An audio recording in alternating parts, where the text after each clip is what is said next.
সৌম্য আইচরায় আবার মানে যেহেতু আমরা প্রথম ভাগে একদম বিষয়ে আছি, কলকাতা দখল দিবাস্বপ্ন না সুরাবর্দির চেলাদের বাসনা।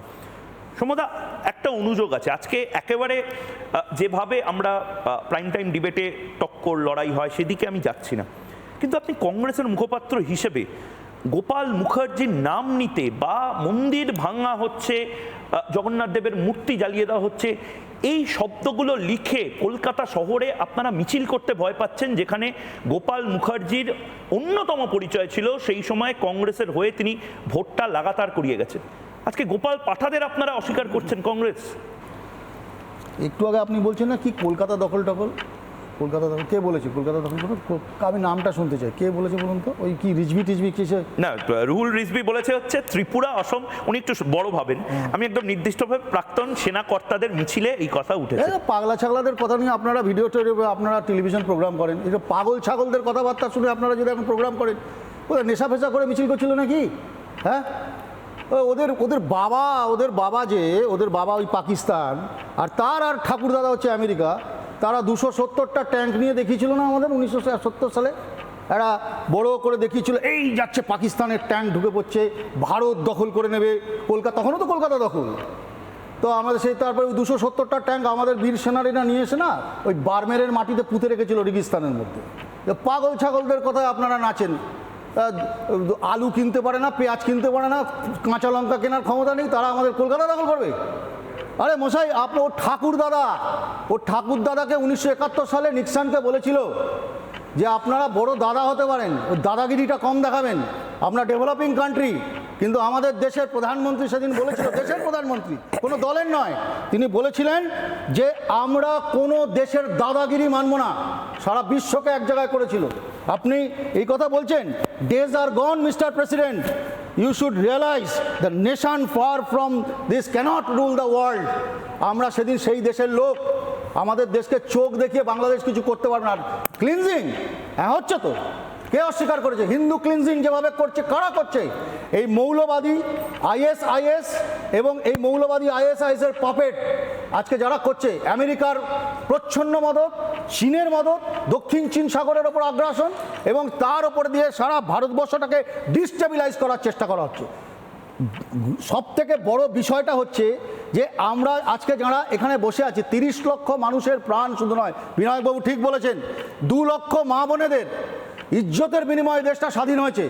আজকে 13,000 সোলজার ভারতবর্ষের, তাদেরকে কুরবানি দিয়েছে ভারত। রামনার ময়দানে পতাকা এমনি খালি খালি উঠে আসেনি। বাংলাদেশকে বুঝতে হবে এ কোন রাজাকারের বংশধর যারা এইসব কথাবার্তা বলছে। হ্যাঁ, আমরা জানি অটল বিহারী বাজপেয়ীর একটা বিখ্যাত উক্তি, আমরা সবসময় বলি যে আমরা সব কিছু বদল করতে পারবো, কিন্তু আমরা প্রতিবেশীর চরিত্র বদল করতে পারবো না। এই প্রতিবেশীকে নিয়ে আমাদের চলতে হয়, কিন্তু আমাদের স্টেটমেন্ট চেঞ্জ করতে হয়। আমাদের ডিপ্লোম্যাটিক, আমাদের স্ট্র্যাটেজিক পার্টনার, আমাদের চিকেন নেক, আমাদের 7 সিস্টার্স, আমাদের দখল, আমাদের এই যে ওরা বারবার বলছে চীনের আগ্রাসন, লড়াইটা তো আসলে পাপেটদের সঙ্গে আর মুখোশদের সঙ্গে। মুখ তো সেই পাকিস্তান, সেই চীন। শুনে রাখুন, আমরা ভারতবর্ষ কোনো দেশকে কোনোদিন আক্রমণ করিনি, আমাদের ইতিহাসে নেই। সরকার আসবে, সরকার যাবে, কিন্তু আমরা কোনোদিন করিনি। কিন্তু আমরা যদি কোনোদিন কেউ আক্রমণ করেছে, তাদের বিফিটিং রিপ্লাই দিয়েছি। আজকে মাইনরিটিদের যারা আক্রমণ করছে, মাইনরিটিদের যারা খুন করছে, উপাসনালয় জ্বালিয়ে দিচ্ছে, যারা মারছে, কোন বীর পুরুষ? আমরা বলছি কোন বীর পুরুষ এরা বলে এরা ধর্মের নামে যদি জিগির তুলে যারা করছে তারা বীর হতে পারে না। সেটা আমার দেশ হোক, সেটা অন্য দেশে হোক, সেটা পাকিস্তানে হোক। আজকে এই দেশটা গণতান্ত্রিক দেশ, সার্বভৌম দেশ, সংখ্যালঘু থেকে শুরু করে সবার অধিকার, কথা বলার অধিকারকে জিয়ে রেখেছিল বলে এই দেশটা আজ অটুট আছে। আপনি দেখুন তো, দক্ষিণ পূর্ব দিকের সমস্ত দেশগুলো আজকে ভারতের পেরিফেরি প্রায় কয়েক হাজার কিলোমিটার ধরে এক একটা দেশও আজকে অটুট নেই, ঠিক নেই। তার কারণ তারা তাদের নিজেদের অস্তিত্ব নষ্ট করেছে। আজকে আমরা সংখ্যালঘুদের নিরাপত্তা দেওয়ার জন্য যে লড়াই করছে, হ্যাঁ, ঘটনা ঘটলে আমরা প্রতিবাদ করবো, সেটা আভ্যন্তরীণ বিষয়। কিন্তু পররাষ্ট্রনীতিতে বাংলাদেশ আজও, আমি বলছি যে নির্ভরশীলতা কাটানোর চেষ্টা করছে, ভালো কথা, নিশ্চয়ই করুক, কিন্তু কথা হচ্ছে আমাদের সংখ্যালঘু আক্রমণ। 3 মিনিট সময় শেষ, আমি ক্লোজ করার আগে আমি আবারও আপনাকে জিজ্ঞেস করছি, যেহেতু বাংলাদেশের বহু মানুষ এই মুহূর্তে দেখবেন আপনাকে, আপনি ভারতের কংগ্রেস দলের মুখপাত্র হিসেবে, দায়িত্বশীল একজন রাজনীতিবিদ হিসেবে এটা বলছেন যে এই প্রশ্নে এটা অভ্যন্তরীণ প্রশ্ন হতে পারে, কিন্তু বাংলাদেশের ক্ষেত্রে দাঁড়িয়ে আপনারা ভারতের যা যা সিদ্ধান্ত হবে তার পক্ষে দাঁড়ান। অবশ্যই অবশ্যই। কোন দিন তফাৎ করেছিলাম? যেদিন আমাদের পালাম বিমানবন্দরে ইন্দিরা গান্ধী নেমেছিল অটল বিহারী বাজপেয়ীকে ডেকে 1 ঘন্টার মিটিং। কোনো দেশ, কোনো জায়গা সংখ্যালঘুদের উপরে আক্রমণ সে দেশের সার্বভৌমত্বকে নষ্ট করে, সেই দেশের গণতান্ত্রিক ব্যবস্থাকে নষ্ট করে, সেই দেশের ফ্লেভারকে নষ্ট করে, সেটাই আমার মূল এবং শেষ বক্তব্য। আর আপনি যে নামগুলো বলছেন সেই নামগুলো ছিল, আছে, থাকবে। বেশ আমি বিমল শঙ্কর নন্দর কাছে একদম স্ট্রেট যেতে চাই। বিমল বাবু, আপনি রিপার্ট করবেন 1 মিনিট সময়। আমি শুধু ওর একটা মন্তব্যে একটু পুনর্বিবেচনার আর্জি জানাচ্ছি যে এই যে পাগল ছাগল হতে পারে, কিন্তু যারা এই কথাগুলো বলছে তাদের লাইটলি নেওয়ার কোনো জায়গা নেই। কারণ আমেরিকাতেও 4টে লোক ঠিক করেছিল যে টুইন টাওয়ার ভেঙে দিয়ে 20,000 লোকের প্রাণ 26/11-তে ভেড়ানৌকো করে এসেছে। 26/11-তে 10টা লোক এইতে করেছে। আমি যেটা বলছি সেটা হচ্ছে যে ওই 4টে লোক যখন ঠিক করেছিল আমেরিকার মতো রাষ্ট্রে, তখন কিন্তু আমেরিকাতে ওই এরোপ্লেনের জানলা থেকে লোককে বাই করে আসা যেত। আমি একটা কথা বলি, সেই পুরোটা বন্ধ হয়ে গেল। অতএব চাইলে কিন্তু, আমি শেষ করে নিই, চাইলে কিন্তু 5টি লোকও নাশকতা করতে পারে। সেটা আমি জাস্ট আপনাকে আমি কেন বলছি তার কারণ হচ্ছে একে গুরুত্ব দেওয়া মানে হচ্ছে এটা কোনো ওদের দেশের সরকারের স্টেটমেন্ট তো নয়। আর একে গুরুত্ব, এটা ঘুরে বেড়ায়, আমি বলছি এটা ঘুরে বেড়ায় পল্টনে, আর নেতা ঘুমায় লন্ডনে।